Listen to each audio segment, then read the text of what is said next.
Assalamualaikum warahmatullahi wabarakatuh.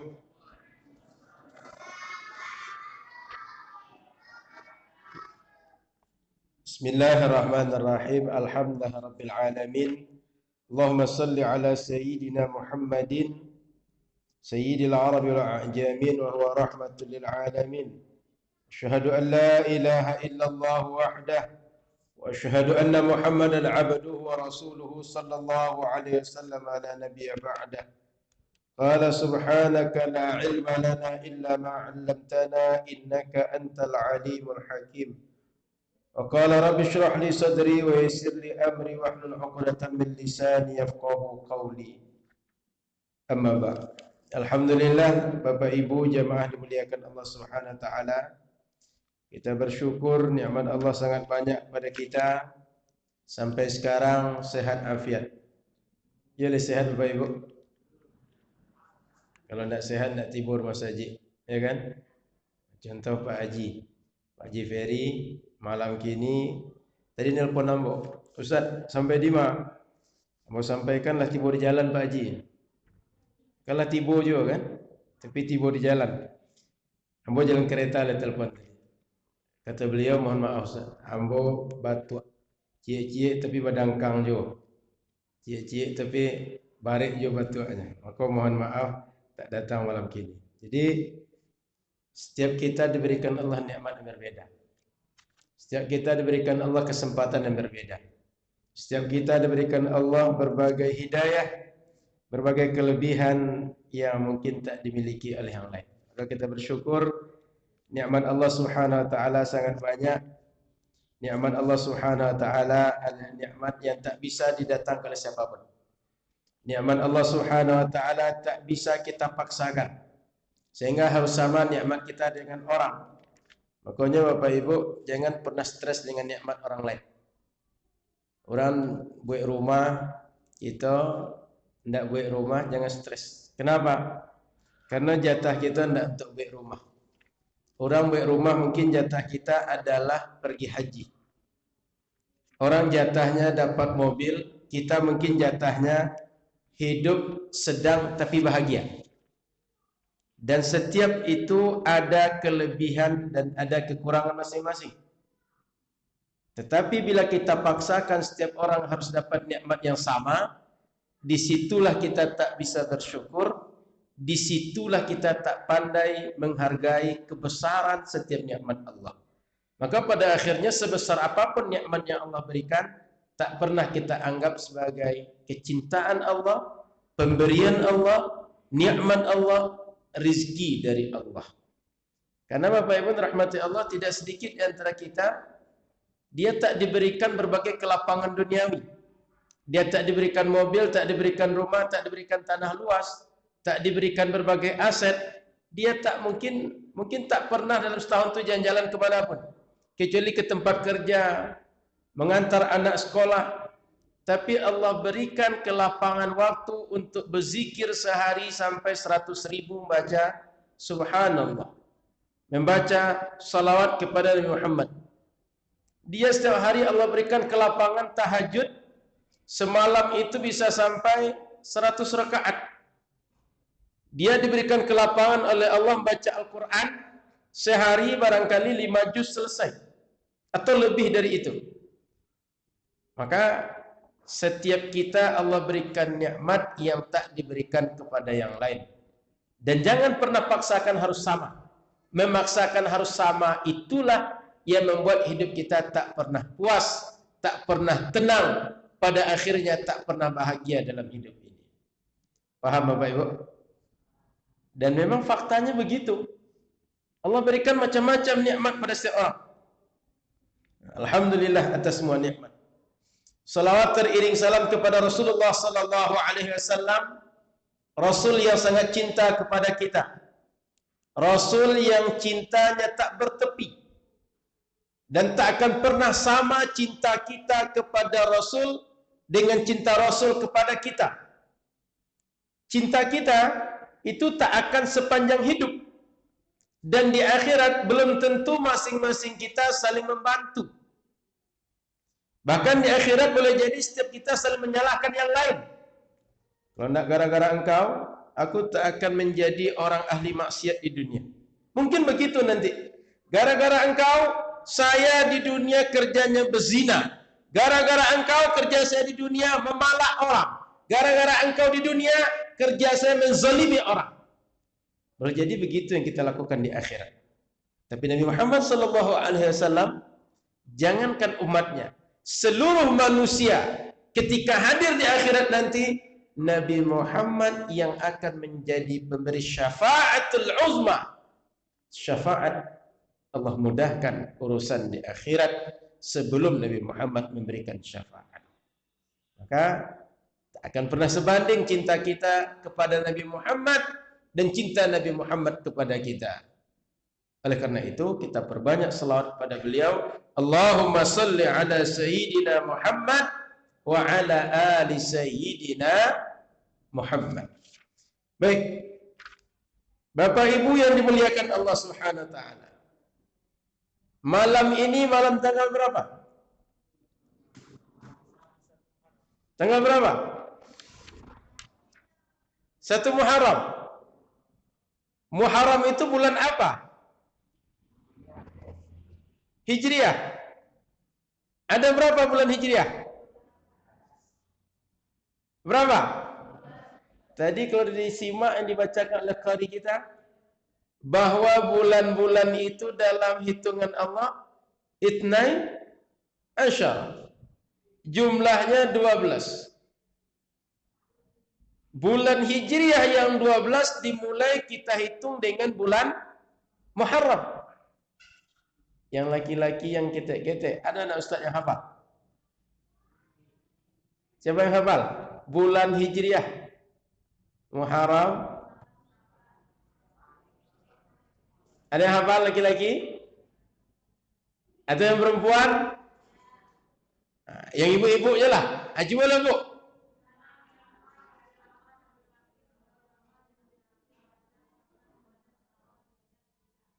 Alai 10 konten.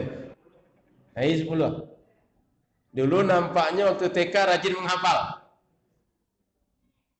Muharram, Safar, semua bulan sampai bulan Zulhijjah itu ada 12 bulan yang sudah dikenal orang Arab sebelum Nabi Muhammad lahir. Belum ada Nabi Muhammad sudah dikenal. Buktinya apa? Ada yang tahu buktinya? Tanggal lahir Nabi Muhammad. Berapa tanggal lahir Nabi Muhammad? 12 Rabiul Awal. Kalau belum ada bulan Rabiul Awal, tidak mungkin orang menyebut Nabi Muhammad lahir bulan Rabiul Awal. Betul? Pasti sudah ada bulan Rabiul Awal, sudah ada bulan yang 12 yang ibu sebutkan tadi, baru orang menyebut lahir Nabi Muhammad 12 Rabiul Awal. Yakin? Karena tidak mungkin, tidak ada bulannya disebut dengan bulan yang dia tak ada. Mesti sudah ada bulan baru orang menisbahkan momen tertentu dengan bulan yang dimaksudkan. Maka Bapak Ibu, bulan Muharram itu bukan bulan yang muncul belakangan, tapi adalah bulan yang sudah ada sebelum Nabi Muhammad lahir. 12 bulan itu. Dan orang Arab ketika menyebut nama setiap bulan itu berdasarkan karakter bulan saat mereka menamakan. Bulan Muharram, bulan Safar, Rabiul Awal, Rabiul Akhir, dan seterusnya. Contoh di Ramadan kita sering puasa. Mohon maaf, ketika kita puasa, kita kadang-kadang membahas makna Ramadan. Ramadan itu dalam bahasa Arab berasal dari kalimat ramda atau ar-ramda.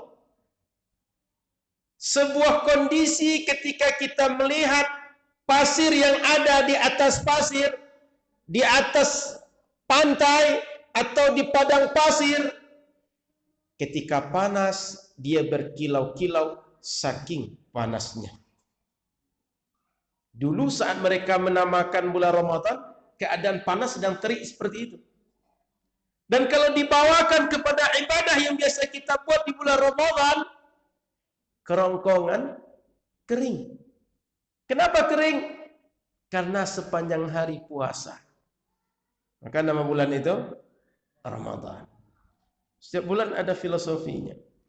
Nah, kita tidak akan membahas itu panjang. Tapi di awal kita ingin sampaikan, Bapak Ibu muliakan Allah Subhanahu wa taala, bahwa tahun 1 Hijriah, 2 Hijriah sampai sekarang 1443 Hijriah maknanya adalah tahun sejarah yang mulai dibuat oleh umat Islam. Bukan penghitungan tahun sejarah orang Arab. Bukan penghitungan peradaban manusia. Bukan penghitungan sejak kapan Nabi Muhammad lahir. Tidak. Tapi adalah tahun sejarah peradaban umat Islam yang dimulai dengan hijrah Nabi Muhammad dari Makkah ke Madinah. Dulu sahabat Nabi ada yang jadi gubernur di daerah-daerah. Seperti kita sekarang pusat negara di Jakarta. Ada gubernur di Riau, ada gubernur di Padang, ada gubernur di Medan, ada gubernur di Bengkulu. Setiap provinsi ada gubernur. Maka presiden ngirim surat. Kalau dulu khalifah kirim surat. Penanggalan dibuat, bulannya dibuat dengan hitungan Hijriah. Tapi tahunnya tidak ada. 10 Zulhijjah, 1 Muharram, 2 Syawal. Hanya begitu. Sehingga tahun depan, kalau datang lagi surat tanggal 9 Zulhijjah, 10 Zulhijjah, sama tanggalnya, sama bulannya. Tapi tidak bisa dibedakan. Zulhijjah yang mana satu? Surat yang tahun berapa satu? Nggak bisa dibedakan. Maka muncullah usul sahabat, kita buat tanggal sejarah sendiri, kita buat kalender sendiri. Sehingga setiap mereka memunculkan ide. Kapan kita mulai kalau kita buat sejarah sendiri? Tahun satunya kapan? Lahir Nabi Muhammad, hijrah ke Madinah, atau yang lain-lain? Terjadilah silang sengketa pendapat di antara sahabat yang pada akhirnya disepakati 1 Hijriah itu adalah tahun Nabi Muhammad hijrah dari Makkah ke Madinah. Itulah yang kita peringati sekarang. Sehingga 1443 Hijriah maknanya sejak Nabi Muhammad hijrah dari Makkah ke Madinah sampai sekarang sudah 1443 Hijriah. Sudah 1443 tahun lamanya. Paham Bapak Ibu? Itu yang kita maksud dengan tahun Hijriah itu. Yang kedua, berkumpul untuk memperingati tahun baru Islam atau mengucapkan tahniah. Tahu tahniah Bapak Ibu? Mengucapkan selamat tahun baru Islam 1 Muharram 1443 Hijriah, atau berbagai ucapan yang lain. Selamat Hari Raya Idul Fitri, selamat 1 Ramadan, selamat Idul Adha. Itu semua adalah tradisi, kebiasaan. Dan tradisi atau kebiasaan masyarakat, dia kalau baik, sejalan dengan agama, diperbolehkan. Kalau tidak baik, kalau tak sejalan dengan agama, kalau bertentangan dengan agama, tak diperbolehkan. Kira-kira Bapak Ibu mengucapkan selamat tahun baru Islam, baik atau tidak? Bertentangan dengan agama atau tidak? Apa pula bertentangannya? Bertentangan dengan apa? Justru kalau orang mendalami, kalau orang berpikir lebih lanjut, dia akan berpikir, kenapa diucapkan kepada saya tahun baru Islam? Kenapa selamat 1 Muharram?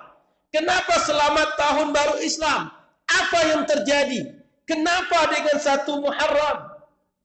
Orang akan berpikir begitu. Pada akhirnya, dia akan buka sejarah. Dia akan mengkaji sirah Nabi. Dia akan bertanya, ada apa dengan bulan Muharram? Sehingga setiap tahun orang membuat peringatan tahun baru Islam. itu baik atau tidak? Bermanfaat atau tidak? Orang kalau seperti itu Bapak Ibu, dia buka buku, dia baca sejarah, akan bertambah ilmunya, akan semakin kenal dengan Rasulnya. Betul? Akan tahu bagaimana perjalanan sejarah umat Islam, sehingga menimbulkan rasa syukur, sehingga menimbulkan berbagai sikap-sikap yang baik lainnya. Sebab setiap kejadian itu menimbulkan hikmah. Setiap kejadian menimbulkan pesan untuk kita. Apa saja kejadian terjadi dalam hidup ini? Makanya Allah perintahkan dalam Al-Quran, وَذَكِّرْهُمْ بِأَيَّامِ اللَّهِ. Ingatkanlah mereka Muhammad, sebutkan kepada mereka dengan hari-hari yang Allah istimewakan. Di antaranya, ketika Nabi Musa dikejar oleh Fir'aun, selamat Nabi Musa, tenggelam Fir'aun. Itu hari istimewa. Kenapa istimewa? Nikmat yang besar. Ketika seorang Nabi Allah selamatkan, dan Nabi itu menjadi sebab hidayah untuk banyak orang. Sehingga umat yang berada setelah Nabi tadi bersyukur sekali dengan adanya Nabi Musa alaihissalam. Itu juga dengan hijrah Nabi Muhammad. Itu juga dengan kelahiran Nabi Muhammad. Dengan Isra' Mi'raj Nabi Muhammad. Dengan berbagai peristiwa yang kita peringati sepanjang tahun. Jadi Bapak Ibu, ini adalah kebiasaan, tradisi yang baik. Kalau dia baik, apapun nama kebiasaan, dia kesepakatan manusia, lalu dia baik, dia boleh dibuat. Kalau dia tidak baik, tak sejalan dengan agama, tak boleh dibuat. Maka ini adalah tradisi yang baik. Kenapa tradisi yang baik, Ustaz? Apa yang dipikirkan ulama kita dulu sehingga membuat peringatan-peringatan ini? Dahulu para ulama kita berpikir bahwa manusia ini, kita-kita ini, sering pelupa atau tidak Bapak Ibu? Sering pelupa atau tidak? Sering lalai atau tidak? Kalau ada yang bilang tak pelupa, kita bisa buktikan. Salat zuhur apa selamanya 4 rakaat? Jangan-jangan salat zuhur kadang-kadang 5 rakaat, 6 rakaat. Subuh kadang-kadang 2 rakaat, kadang 3 rakaat. Kenapa? Lupa. Tabiat kita lupa, tabiat kita lalai, tabiat kita mudah berubah. Suka dengan hal yang kita senangi saja. Belum tentu yang kita senang itu adalah sesuai dengan syariat Allah. Maka pada akhirnya ada orang kalau sholat 5 waktu, dia tidak ketemu di masjid. Ada orang kalau ada pengajian, dia nggak ketemu di masjid. Ada orang kalau ada kegiatan khatam Quran, atau tilawatul Quran, atau kegiatan-kegiatan baik yang lain, dia nggak ketemu. Kenapa? Lalai, lupa, terlena. Sehingga berbagai perbuatan ibadah, berbagai perbuatan baik ditinggalkan. Ada yang punya harta banyak, tapi dia tak berzakat. Ada yang punya uang banyak, tapi tak mau berwakaf. Ada yang punya harta melimpah, tapi tak mau berzakat, berwakaf, berinfak, bersedekah, dan berbagai pemberian-pemberian lain yang disuruh oleh syariat. Kenapa? Lalai. Kenapa? Lupa. Kenapa? Terlena, tertipu oleh kenikmatan duniawi yang dianggap ada segala-galanya. Maka para ulama kita berpikir, lambat laun orang kalau dibiarkan begitu, akan banyak umat Islam ini tak salat. Akan banyak umat Islam ini tak lagi ke masjid. Akan banyak umat Islam ini tak lagi baca Quran. Akan banyak umat Islam ini tak lagi talabul ilmi, menuntut ilmu. Akan banyak umat Islam ini tak lagi paham dengan agamanya sendiri. Pada akhirnya mereka akan tinggalkan agama sedikit demi sedikit, sehingga pada akhirnya nilai-nilai agama tak melekat dalam diri mereka. Lalu mesti diingatkan. Mesti mereka diingatkan. Mesti dibangkitkan gairah agama.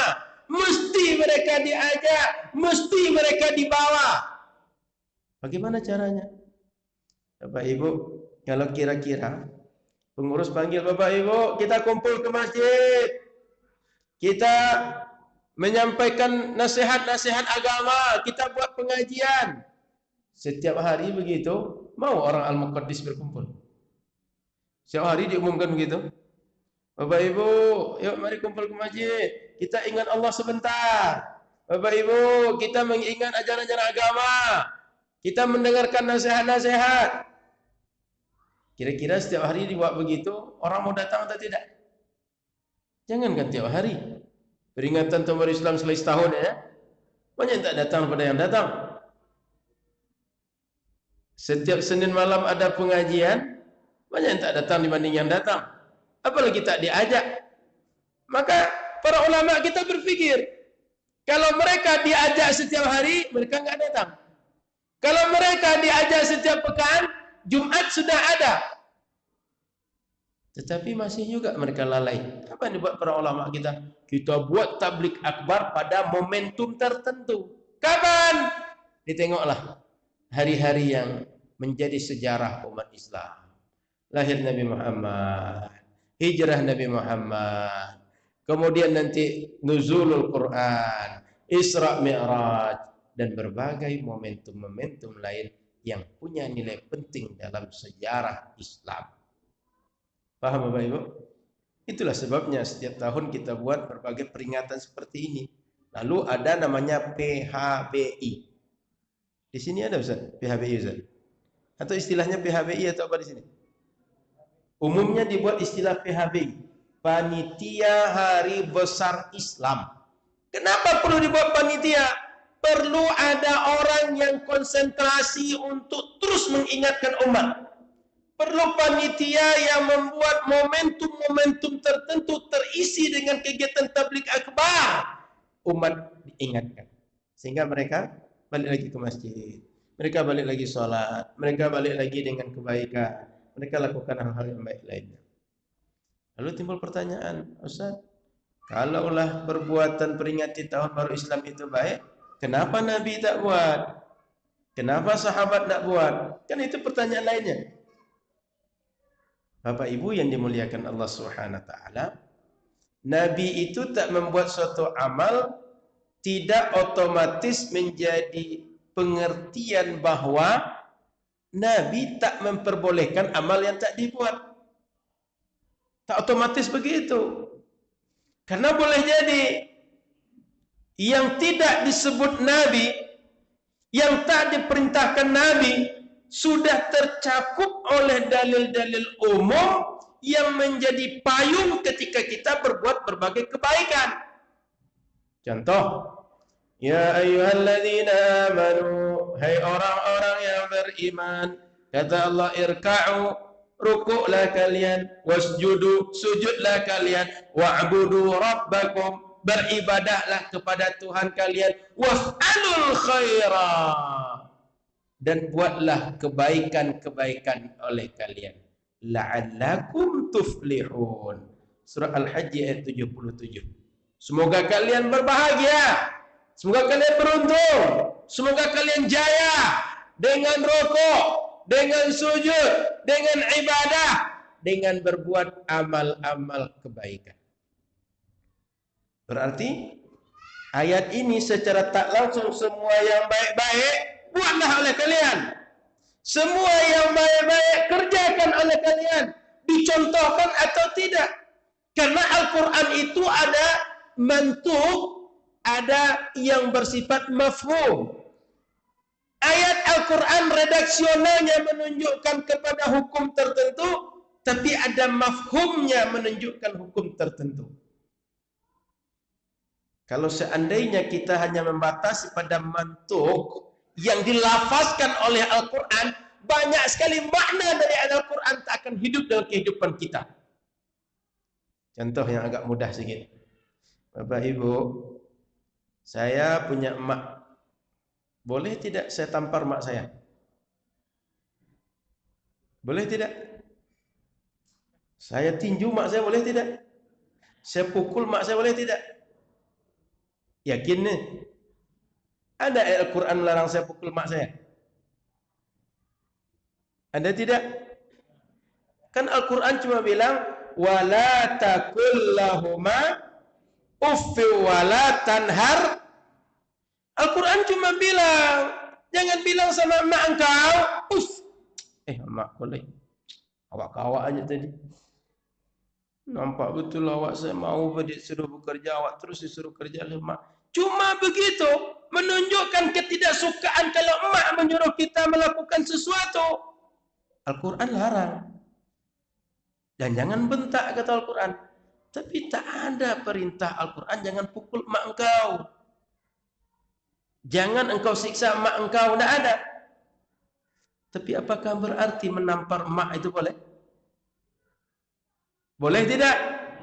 Karena Al-Quran tak menyebut. Yang disuruh apa? Jangan berkata, kira-kira begitu. Iya, mak. Jangan begitu. Atau jangan bentak mak kita. Tapi Al-Quran tak melarang kita, tak perintahkan kita, tak atur kita, jangan pukul mak engkau. Paham Bapak Ibu? Maka ayat Al-Quran, hadis Nabi, ada mafhum, ada mantuq. Ada perintah yang dipahami dari redaksional, ada yang dipahami kalau bahasa kita, ada yang tersurat, ada yang tersirat. Maka Al-Quran jangan diambil sebagian, tinggalkan sebagian, ambil seluruhnya. Afatu'minuna bi ba'dil kitabi wa takfuruna bi ba'd.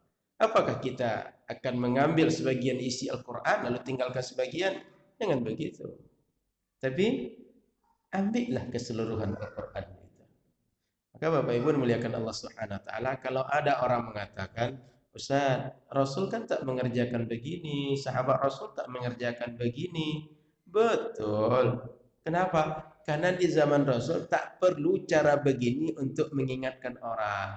Tak perlu cara begini untuk mengajak orang sholat lagi. Tak begini caranya, yang diperlukan di zaman itu untuk mengingatkan hati-hati yang lupa, hati-hati yang lalai. Paham Bapak Ibu? Ulama kita hari ini memandang inilah cara yang cocok untuk mengingatkan. Cara yang cocok untuk membawa mereka kembali kepada Allah. Jadi kalau ada yang bertanya, itu apa hukumnya kalian membuat peringatan tahun baru Islam, peringatan Maulid Nabi, peringatan itu segala macam? Adalah kebiasaan yang baik menurut agama. Baik, lanjut. Nabi Shallallahu Alaihi Wasallam hijrah dari Makkah ke Madinah. Bapak Ibu, berapa jauh Makkah ke Madinah itu? Ada yang tahu?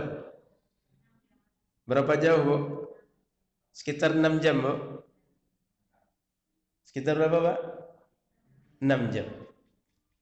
Anggaplah jaraknya lebih kurang 425 km. Lebih kurang. Tapi itu di zaman kini yang 6 jam, Pak. Zaman dulu sepekan lebih kurang. Tidak 6 jam, sepekan lebih kurang. Nabi Muhammad sallallahu alaihi wasallam, kenapa beliau dulu hijrah? Karena saat itu Nabi Muhammad adalah sedang berdakwah, ditopang oleh istrinya Khadijah, ditopang oleh pamannya Abu Talib. Dua orang ini selalu menjaga, melindungi Nabi. Dan orang kafir Quraisy, siapa saja yang tak suka dengan dakwah Nabi, akan memandang dua orang ini. Sehingga mereka tak akan membunuh Nabi, tak akan menyiksa Nabi, tak akan menghadang Nabi. Tetapi ketika usia Nabi 51 tahun, ada yang mengatakan 52, ada yang mengatakan 53. Perbedaan begitu saja, angka saja. Keduanya wafat, istri wafat, paman wafat. Maka apa yang terjadi? Orang kafir Quraisy semakin kurang ajar kepada Nabi Muhammad. Sehingga anak beliau Fatimah, satu-satunya anak yang masih hidup ketika Nabi wafat, dan hanya hidup 6 bulan setelah Nabi kemudian wafat juga. Maknanya semua anak Nabi wafat ketika Nabi masih hidup. Beliau meninggal, anaknya masih hidup hanya 1 orang. Dan anak yang masih hidup ini 6 bulan sepeninggal Nabi juga wafat. Jadi Fatimah suatu hari ketika Nabi pulang, kadang-kadang di kepalanya kotor, kadang di kepalanya luka. Dia menangis membersihkan kepala Nabi. Kenapa? Karena setiap Nabi bolak-balik ke Ka'bah menuju rumah beliau, itu orang Quraisy selalu berbuat onar kepada Nabi. Berbagai yang buruk dibuat pada Nabi. Orang Arab itu rumahnya tinggi-tinggi, Pak. Dibuat, kalau Bapak Ibu pergi umroh, pergi haji, tengok rumah orang Arab model apartemen. Rata-rata begitu. Sehingga rumah mereka tinggi-tinggi, di lantai 2, kalau orang lewat dari di bawah, kita punya ember. Pernah ke Selat Panjang? Kalau ada tahun apa namanya? Imlek. Pernah tengok? Orang disiram dari atas rumah itu? Pernah tengok? Tidak pernah ya? Nah, nanti kalau dapat cerita orang Selat Panjang kira, begitulah kira. Jadi siapa yang lewat di jalan disiram, dan orang yang disiram tak boleh marah. Nabi Muhammad itu sering disiram dari rumah, sering dilempari kotoran dari rumah yang tinggi tadi. Maka anaknya menangis. Terus terjadi. Lalu para sahabat Nabi yang beriman jumlahnya tak banyak. Itu selalu ditekan oleh orang Quraisy, diancam, disiksa. Mereka semua dipersulit. Mereka semua diembargo. Kalau bahasa orang sekarang diisolasi. Maka sekarang isolasinya isolasi mandiri. Kalau dulu dipaksa isolasi. Bahkan pernah Nabi itu di Syi'ib Amir lebih kurang 2,5 tahun itu tak bisa interaksi dengan orang luar, hanya mereka saja. Jual beli tak boleh. Jual beli tak boleh. Kita beli barang orang, kita butuh gandum, kita butuh beras, kita butuh berbagai alat untuk masak. Dibeli tidak boleh. 2,5 tahun. Sampai akhirnya apapun yang bisa dimakan, dimakan. Rumput yang tak biasa dimakan orang, dimakan. Daun yang tak biasa dimakan orang, dimakan. Sampai begitu terjadi dengan Nabi. Terjadi dengan para sahabat. Meninggal 2 orang yang dekat dengan Nabi tadi. Orang Quraisy semakin kurang ajar dengan Nabi. Kurang ajar dengan sahabat Nabi. Maka sahabat Nabi datang, Nabi, apakah Allah tak memberikan solusi untuk kita dengan keadaan seperti sekarang? Apakah Allah tak memberikan keringanan untuk kita dengan kondisi yang kita hadapi saat ini? Mereka berusaha untuk membunuh, berusaha menyiksa, berusaha menyulitkan. Maka Rasulullah SAW minta para sahabat bersama. Sampai akhirnya mereka diizinkan oleh Allah untuk berhijrah ke Madinah. Tapi ketika hijrah itu mereka berangkat sembunyi-sembunyi, sendiri-sendiri. Berangkat mesti dalam waktu yang terencana. Tak boleh ketahuan. Sebab kalau ketahuan, orang Quraisy tak akan membiarkan. Karena bahasa mudah kita, logika mudah kita. Kalau sempat orang yang tertekan ini keluar, dapat kawan dia di luar, kira apa yang dia lakukan? Dia balas dendam.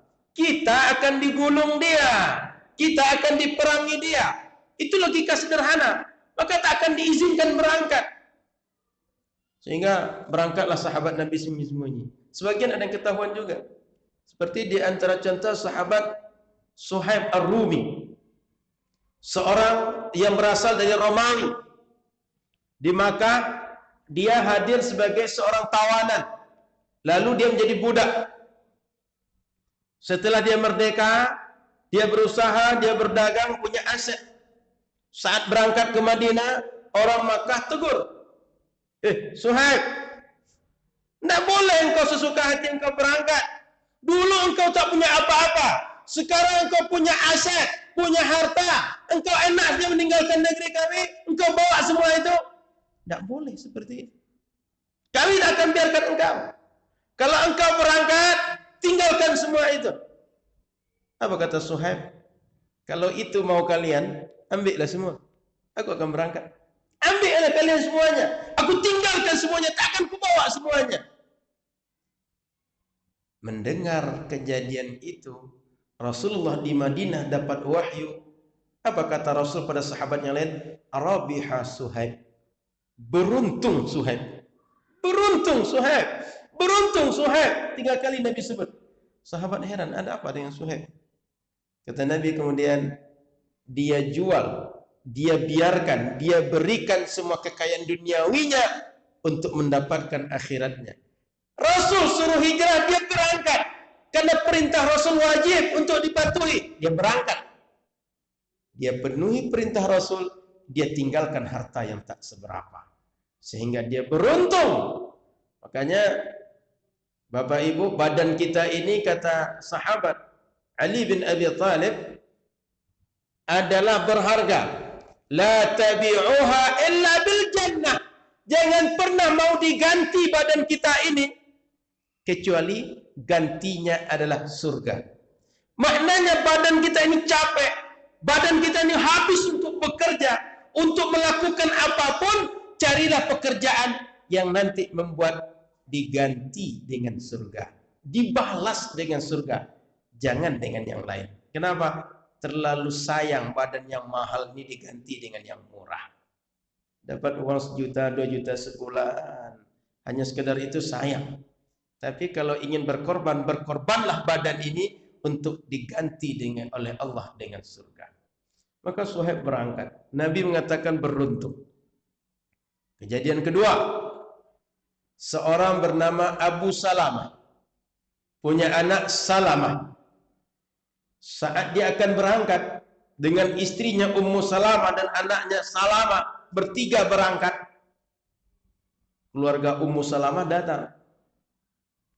Abu Salamah, kalau engkau tidak berangkat, berangkatlah engkau, tapi keluarga kami jangan bawa. Salamah jangan engkau bawa, berangkat engkau sendiri.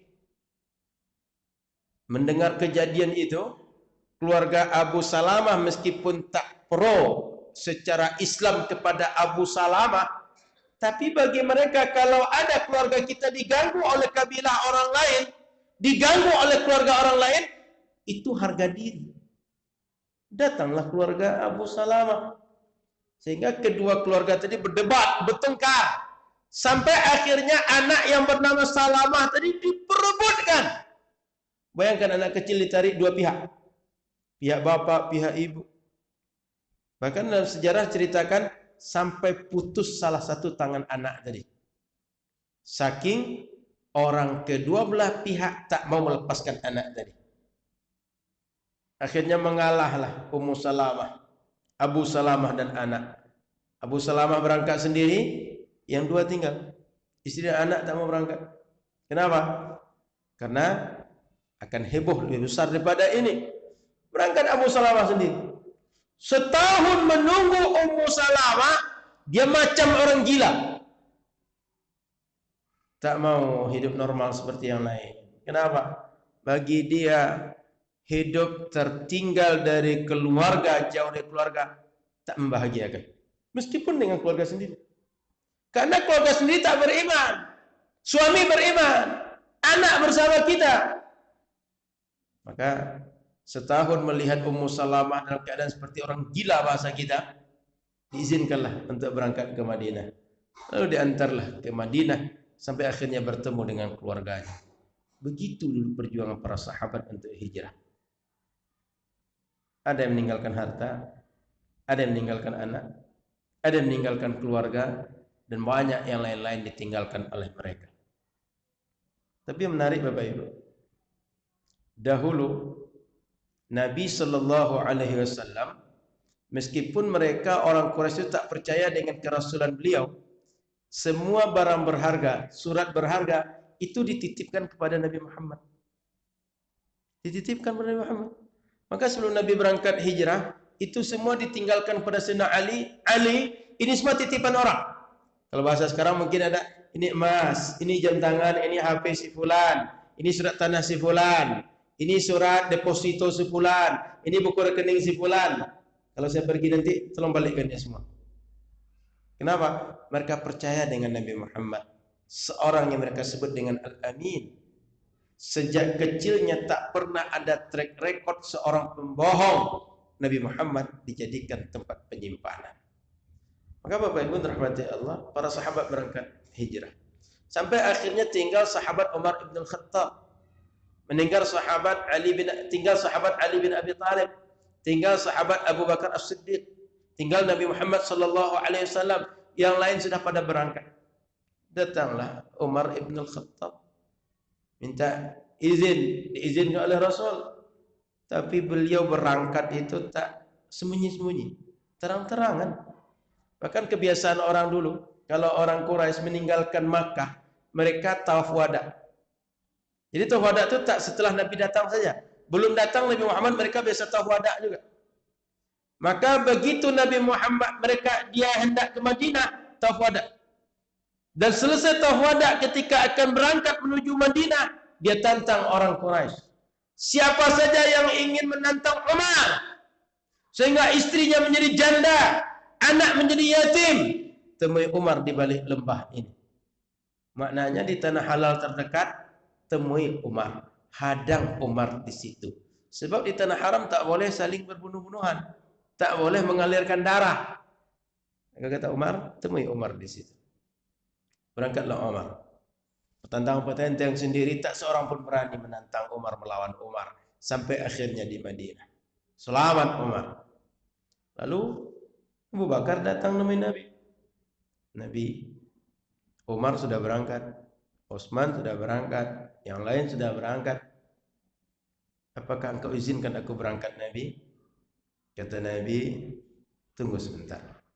Engkau akan berangkat dengan orang yang engkau cintai. Sehingga lebih kurang 4 bulan Abu Bakar menunggu, barulah datang Nabi menyampaikan, malam ini kita berangkat, Abu Bakar. Tapi sebelum berangkat itu, sejak Nabi mengisyaratkan akan berangkat, dia sudah siapkan 2 ekor onta.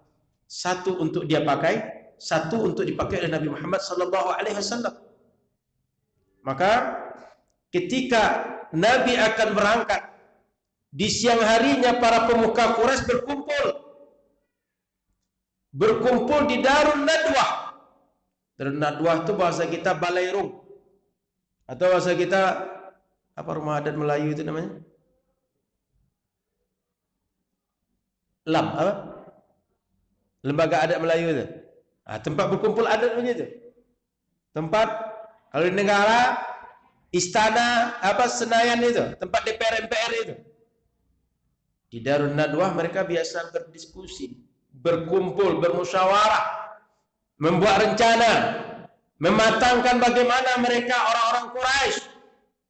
Siang itu mereka berkumpul akan berencana akan membunuh Nabi Muhammad, membuat makar, sehingga dikumpulkan setiap kabilah seorang algojo yang biasa menjadi algojo kabilah untuk membunuh Muhammad sallallahu alaihi wasallam malam hari nantinya. Dan terpilihlah 11 kabilah. Kenapa 11 kabilah, tak satu orang lawan satu orang? Sebab kalau sempat satu orang lawan satu orang, nanti kabilah Nabi Muhammad bisa melawan. Akan terjadi perang antar 2 kabilah. Kabilah Muhammad dan kabilah yang membunuh Muhammad. Tapi kalau 11 kabilah yang membunuh, berarti keluarga Muhammad akan menghadapi 11 kabilah. 1:11. Nggak akan kuat. Maka mereka kumpulkan 11 algojo. Jibril kasih tahu informasi itu. Sehingga kepada Nabi Muhammad, beritahu Muhammad, malam ini engkau berangkat. Karena malam ini orang Quraisy akan membunuh engkau. Sehingga Nabi Muhammad siangnya di tengah hari, saat matahari sedang panas sekali. Orang Arab biasanya kalau di kita misalnya jam 2, jam 3. Kalau di musim panas itu tinggi sekali suhu di siang hari. Saya pernah di Mesir merasakan sampai 48 derajat siang hari itu. Kadang-kadang 43 derajat. Maka ketika siang hari merasakan panas, orang tak keluar, Nabi keluar. Tujuannya ke mana? Ke rumah Abu Bakar. Kenapa Nabi keluar di waktu itu? Agar tak seorang pun tahu Nabi keluar. Orang sedang berdiam diri di rumah. Mereka menutup pintu. Dulu Bapak Ibu, kami di Mesir, kami tak semua punya kipas angin, tak semua punya AC. Maka di antara trik kami supaya rumah itu tidak hangat di siang hari adalah malam-malam jam 3 itu rumah mulai ditutup, dikurung dingin dalam rumah. Sepanjang hari itu tidak dibuka jendela, hanya pintu untuk keluar masuk jadi buka. Sebab kalau dibuka, hawa panas itu masuk ke dalam. Jadi kita kalau sudah musim panas itu di mana saja kita berada, macam berdiri di samping api yang sedang hidup apinya itu. Coba yang kalau kita bakar sampah, apinya besar, lalu kita tegak di samping api tadi. Macam itu rasanya. Maka orang Arab berdiam diri dalam rumah, mereka tak keluar. Nabi Muhammad keluar di waktu itu, sehingga tak seorang pun tahu Nabi sedang ke rumah Abu Bakar. Lalu di rumah Abu Bakar Nabi tanya, Abu Bakar, siapa aja ada di rumah? Apakah ada orang lain? Karena Nabi akan cerita hal yang penting terkait dengan nyawa. Kata Abu Bakar, tidak ada Rasul. Keluarga engkau dan keluarga aku aja ada di rumah, tak ada orang lain. Masuklah Nabi. Sampai di rumah Abu Bakar, Nabi cerita, Abu Bakar, malam ini kita berangkat. Kita akan meninggalkan Makkah malam ini. Kemana berangkat? Tak dikasih tahu. Tapi Nabi atur, Abu Bakar, kita malam ini akan berangkat. Kita akan pergi ke satu tempat dan kita akan bersembunyi di tempat itu. Tak langsung meninggalkan Makkah. Sebab kalau kita langsung meninggalkan Makkah, orang-orang Quraisy pasti kehilangan kita, lalu akan mencari kita. Begitu mereka cari, mereka kelilingi seluruh kota Makkah, mereka telusuri semua jalan keluar dari kota Makkah, mereka akan dapati kita. Maka kita diam diri dulu satu tempat. Baru setelah kita lihat kondisi aman, kita lanjutkan. Itu satu. Yang kedua, ketika kita berangkat ke tujuan yang kita maksud, kita enggak melalui jalan umum. Kita berbalik arah. Sehingga ketika orang mengejar kita, kita tak ada di situ. Begitu mereka balik, kita baru masuk. Paham logikanya? Kita hendak ke Panam dari sini. Jalannya Arifin Ahmad. Orang kalau mencari kita, kalau mengira kita ke Panam, akan masuk Arifin Ahmad. Kita tak ke Arifin Ahmad. Kita putar dulu Bukit Barisan. Kita berangkat dari sini Pari Indah, putar Bukit Barisan, lalu nanti masuk Arifin Ahmad. Orang yang mencari sampai ke Panam tak ketemu. Apa yang dia buat? Dia balik lagi ke pasar Tuba. Dia balik jalan Arifin Ahmad atau jalan Nangka. Nabi tadi, begitu orang sudah sampai di pasar Dupa, Nabi masuk jalan tadi. Sehingga tak seorang pun tahu di mana perjalanan Nabi. Itu yang diatur Nabi. Yang ketiga, malam ini saya akan menginap di rumah saya bersama Ali. Lalu begitu malam selesai saya beribadah, dianggap kondisi aman berdasarkan perintah Jibril, saya akan berangkat menemui engkau. Engkau siap-siap. Ali akan berada di tempat tidurku. Kira-kira itu di antara rencana yang dibuat oleh Rasul sallallahu alaihi wasallam. Lalu yang keempat, selama kita berada di tempat persembunyian, Asma akan mengantarkan makanan, lalu Abdurrahman dia akan menjadi seorang informan, mata-mata, intelijen. Dia di siang hari akan bergaul dengan orang Makkah. Dia akan dengar berbagai informasi tentang kita. Tapi malam hari dia akan naik ke sini. Begitu besok akan pagi dia turun lagi. Sehingga orang tak pernah mengira dia pergi ke suatu tempat di luar Makkah. Dia terus mungkin berupa oleh Nabi SAW. Maka singkat cerita, siaplah mereka semua. Balik Nabi ke rumah. Malamnya Nabi mengajak Ali tidur di rumah. Lalu mengembalikan semua titipan orang Makkah seperti yang kita sebut tadi. Ali waktu itu kecil. Tidur bersama Nabi. Di tempat Nabi, di dipan yang sama dengan Nabi. Dan malam itu para algojo yang jumlahnya 11 algojo berkumpul di sekeliling rumah Nabi. Bermaksud membunuh Nabi. Lalu Jibril perintahkan Muhammad berangkat. Maka keluarlah Nabi. Semua algojo yang kuat tadi, algojo yang biasa begadang tadi, malam itu mengantuk berat. Dia ada di situ. Dia tak kemana-mana. Ada di sekitar rumah Nabi, tapi mengantuk berat. Tak nampak oleh dia siapa yang ada di sekitar dia. Lalu Nabi suruh ambil segenggam pasir, lemparkan ke semua mereka. Dibacalah surah Yasin ayat 9. وَجَعَلْنَا مِنْ بَيْنِ أَيْدِهِمْ سَدًّا وَمِنْ خَلْفِهِمْ سَدًّا فَأَغْشَيْنَاهُمْ فَهُمْ لَا يُبْصِرُونَ. Allah ketika berkehendak melindungi seorang hamba dengan pasir yang dilempar tadi, orang tak nampak yang di depan, tak nampak yang di belakang, tak nampak yang ada di sekitar dia. Dekat, meskipun terjaga, tapi tak nampak. Nabi lewat. Sampai akhirnya pagi mereka heran, ini Muhammad kok tak keluar-keluar. Biasanya Muhammad malam ini pergi ibadah ke Ka'bah. Tapi malam ini sudah pagi, dan tinggi hari kata orang Melayu, belum juga keluar. Mana Muhammad? Penasaranlah mereka, didobraklah rumah, masuk ke dalam, ditengok, rupanya Muhammad tak ada. Yang ada cuma Ali. Barulah mereka berkeliaran sekitar Makkah. Setiap gang diperiksa. Setiap tempat apapun yang diduga tempat persembunyian diperiksa. Tapi tak seorang pun berjumpa. Sampai akhirnya dia berpikir, mungkin Muhammad naik ke Jabal Thur. Naiklah segerombolan pasukan ke situ. Sampai di atas diperiksa. Di atas itu ada sebuah gua. Disebut gua juga tak gua sebenarnya. Karena kecil betul. Dan dangkal. Tak dalam. Dalam bahasa Abu Bakar, andaikan orang itu mendongak sedikit kepala jadi itu, tengok selurus dengan kaki dia, sejajar dengan mata kaki dia, tak perlu tiarap. Gini kan badan sedikit, tengok sejajar dengan mata kaki. Itu nampak ada orang di dalam. Tapi tak seorang pun di antara mereka yang berpikir seperti itu. Coba bayangkan, cara Allah melindungi hambanya, tak perlu dibuatkan istana hebat. Tak perlu dibuatkan pasukan banyak. Tak perlu dibuatkan bukit yang besar untuk menghalangi orang dari pandangan. Tak berpikir orang tentang kita. Sudah menjadi cara Allah menyelamatkan hambanya Nabi Muhammad dan Sayyiduna Abu Bakar As-Siddiq radhiyallahu ta'ala anhuma. Cuma begitu cara Allah selamatkan.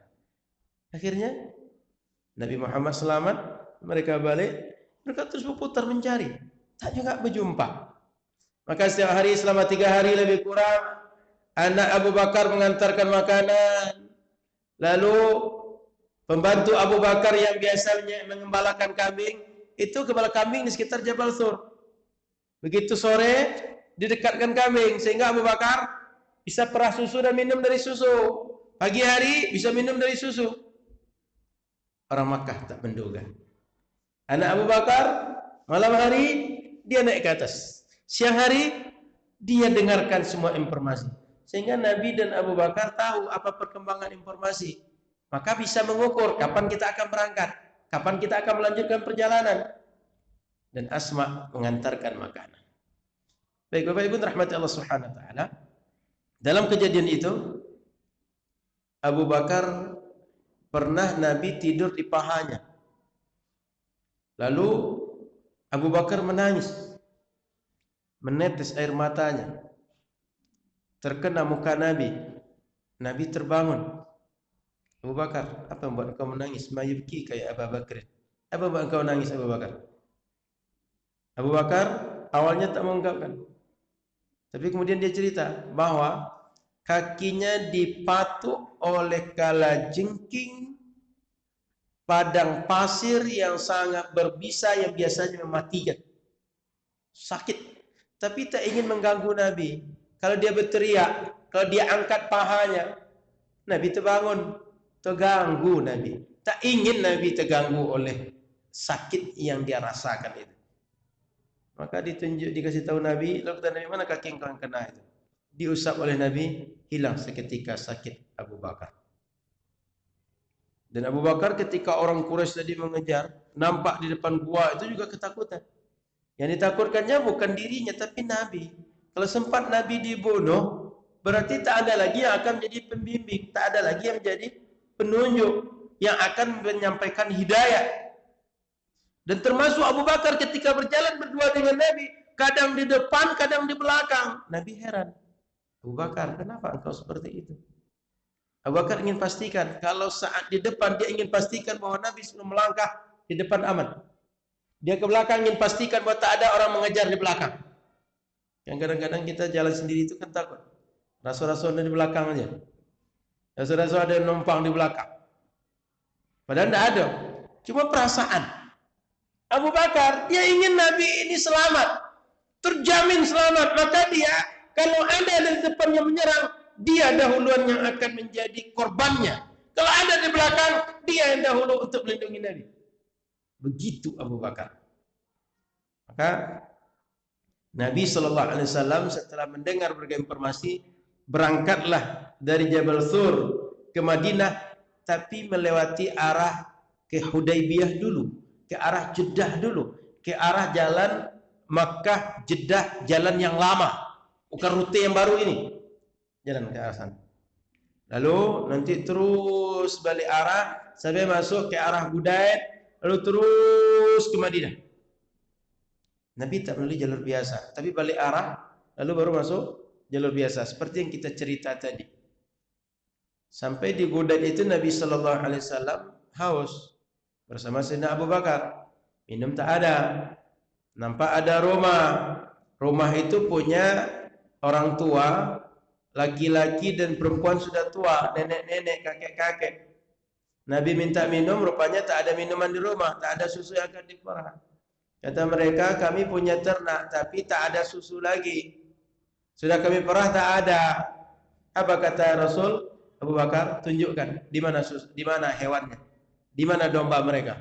Lalu diperah oleh Nabi SAW, mengalirlah susu yang deras, banyak, sehingga bisa diminum oleh Nabi, diminum oleh Abu Bakar, dan banyak menjadi bekal bagi orang tua 2 orang tadi.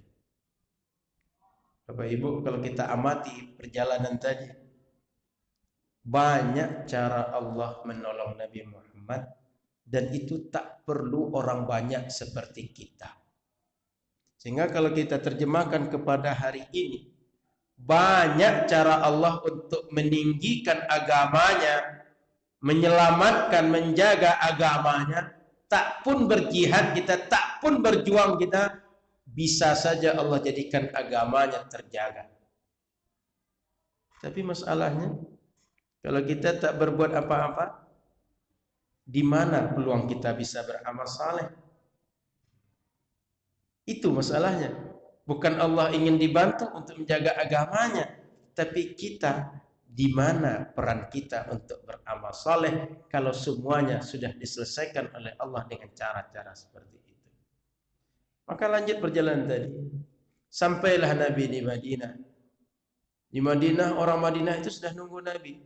Kangen, penasaran. Seperti apa Muhammad yang dibangga-banggakan, yang ditunggu-tunggu kedatangannya. Maka setiap hari orang Madinah menunggu.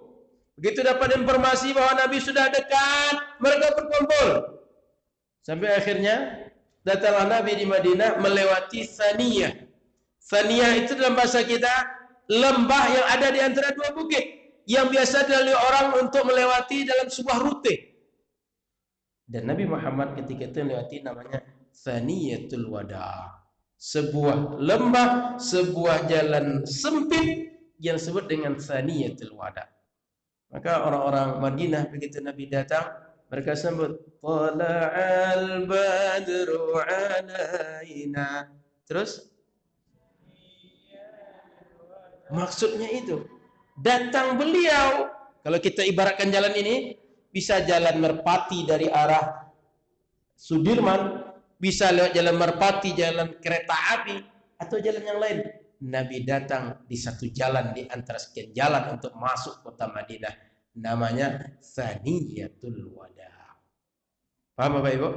Itu yang dimaksudkan. Makanya Tala'al badru alaina, telah datang purnama di tengah-tengah kami. Dia datang melewati Thaniyatul Wada. Wajib alaina syukru. Ketika dia sudah datang, harapan sudah pula tiba, mestilah kita bersyukur dengan apa yang dikaruniakan Allah. Sampai Nabi Muhammad di Madinah.